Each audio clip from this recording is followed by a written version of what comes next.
सिंध धरती है हज़ारें अड़ा जोधा जवान पैदा कया, हज़ारें फनकार पैदा कया। लेकिन अॼु की वीडियो में पाण ॻाल्हि कंदासीं यकतारे चपड़ीअ जो बेताज बादशाह जलाल चांडी जी ज़िंदगीअ जे बारे में।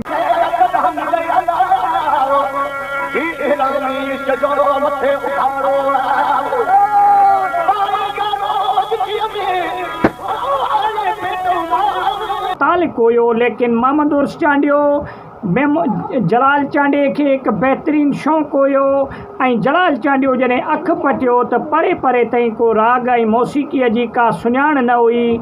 ऐं मोहम्मद जलाल चांडियो जॾहिं अखि खोली त जलाल चांडे पाण जे वेझे माल मंद वारो माहौल ॾिठो ऐं ॿहिराड़ी वारो माहौल ॾिठो। मोहम्मद जलाल चांडे उस्ताद जलाल चांडे जॾहिं अखि पटी त बनी ॿारे वारो माहौल ॾिठईं ऐं ॻोठाणो माहौल ॾिसी करे जलाल चांडे बनी ॿारे वारा कमु करणु स्टार्ट कया ऐं माल वग़ैरह चारींदो रहंदो हुयो। लेकिन जलाल चांडे खे शौक़ु ॻाइण जी तरफ़ हुयो। जलाल चांडे खे टेपड़ी बि हिकिड़ी हुई, पोइ ज़रदारी फ़नकार हुयो उन टाइम में।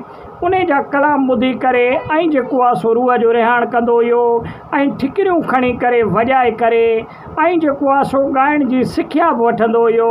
लेकिन जलाल चांडे खे पंहिंजा वारिस झलींदा हुया त बाबा ॻाइण असांजो पेशो कोन्हे को, तूं ॻा न। ऐं हाजी फैज़ मोहम्मद चांडियो जलाल चांडे खे झलींदो हुयो त बाबा ॻाइण जो असांजो पेशो कोन्हे को। पोइ जलाल चांडे खे वञी स्कूल में दाख़िला वठी ॾिनऊं त जलाल चांडे उते पढ़ण खां इनकार कयो। पोइ वरी जलाल चांडे खे कुझु टाइम तरसी करे कंहिं दर्ज़ी वटि उते ॻोठ में छॾियो वियो त जीअं जलाल चांडियो को हुनरु सिखे ऐं जलाल चांडे खां इहो ॻाइण वारो जेको आहे सो भूत जेको आहे इहो हटी वञे ऐं जेको आहे सो को हुनरु सिखी करे ऐं कुझु मौज़ शाइरी थिए ऐं सुठो हुनरु सिखे। हाजी फैज़ मोहम्मद चांडियो बि सऊदी अरब रहंदो हुयो ऐं जलाल चांडे जो बि इहो ई शौक़ु हुयो हाजी फैज़ मोहम्मद जो त हिन खे बि सऊदी अरब मोकिलियो वञे कंहिं हुनर सां। लेकिन जलाल चांडे खे क़िस्मत में ॿी का शइ लिखियलु हुई। जलाल चांडे दर्ज़ीअ जे दुकान मां हटी करे ऐं पंहिंजी मौसीक़ी जी तरफ़ बाक़ाइदे क़दम रखियो। जलाल चांडियो ॻोठनि जे नंढनि वॾनि मेलनि में वञी ॻाईंदो हुयो, लेकिन उहा दाद न मिलंदी हुई जलाल चांडे खे। कुझु साल गुज़रिया, आस्ते आस्ते हिकिड़ो मेलो उन्हनि जे ॻोठ में लॻो। उन मेले में मुख़्तलिफ़ ॿिया बि फ़नकार आया, जंहिंमें जलाल चांडे खे बि जेको आहे सो आयो। जलाल चांडियो पंहिंजो सामान खणी उते जलाल चांडे जी क़िस्मत चेंज थी ऐं उते जलाल चांडे जो लक वरियो। उन मेले में जलाल चांडे अहिड़ो फ़न पंहिंजो जेको आहे सो पेश कयो आवाम जे आॾो ऐं अहिड़े फ़न जो मुज़ाहिरो कयो जो सॼे चारों तरफ़ जलाल ई जलाल ॻाइण लॻा माण्हू। ऐं हाजी फैज़ मोहम्मद चांडे खे माण्हू चवंदा हुया त जलाल चांडे तुंहिंजे पुट हिन मेले खे बाक़ाइदे खयों हाजी फैज़ मोहम्मद। पोइ इहे सियारे जूं रातूं हुयूं। हाजी फैज़ मोहम्मद चांडियो बाहि ते वेठो हुयो पंहिंखे हथ सेकण जे लाइ त जलाल चांडियो लिकंदे लिकंदे अची घर में दाख़िल थियो त जलाल चांडे खे पंहिंजे पीउ ॾिठो। हाजी फैज़ मोहम्मद चई बा अची ऐं जलाल चांडिया त चई हा बाबा साईं मां आयो आहियां। त पोइ जलाल चांडे खे पुठीअ ते हथु रखी फैज़ मोहम्मद चांडे चयो त बाबा तूं ड्रिज न, अॼु खां वठी मुंहिंजो तोखे इजाज़त आहे, वञी बाक़ाइदा तूं मौसीक़ी सिख ऐं वञी ॻा, मुंहिंजे तरफ़ां हाणे तोखे झलपल कोन्हे। जलाल चांडे खे तमामु घणी ख़ुशी महसूस थी ऐं जलाल चांडियो पंहिंजे पीउ जे पेरनि ते किरी करे ऐं उन खां जेको आहे सो भाकुर पाए ऐं ख़ुशीअ जो इज़हार कयो।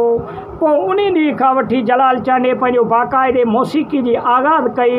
जलाल चांडे जो पहिरों कलाम तमामु घणो मक़बूल थियो ऐं जलाल चांडे जा पोइ आहिस्ता आहिस्ता कलाम रिलीज़ थींदा विया, जंहिंमें पोइ रेडियो पाकिस्तान ते पहिरों दफ़ा जलाल चांडियो जॾहिं वियो त जलाल चांडे खे ठुकरायो वियो, मोटायो वियो। जॾहिं ॿिए दफ़ा बि वियो त इन खे मोटायो वियो। पोइ हिकिड़ो रेडियो पाकिस्तान ते कमु कंदड़ हिकिड़ो वॾो शाइर हुयो, उहो जॾहिं नवाबशाह ज़िले में लथो त उते जेको आहे सो जलाल चांडे जा हल्का फुल्का कलाम ॿुधई टेपनि में, इन्हनि में, गाॾियुनि में।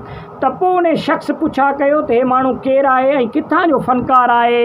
पोइ माण्हुनि हिननि खे ॾस ॾिनो त बाबा मोरे लॻ उते जेको आहे सो जलाल चांडियो फुलनि में वेठो आहे ॻोठ में ऐं उते जो इहे फ़नकार आहे। पोइ अहिड़े तरीक़े सां रेडियो पाकिस्तान जामशोरे में हिन खे घुरायो वियो जलाल चांडे खे ऐं उते पहिरों कलाम जलाल चांडे जॾहिं ॻायो त पूरी सिंध में तमामु घणी मक़बूलियत उन कलाम माणी।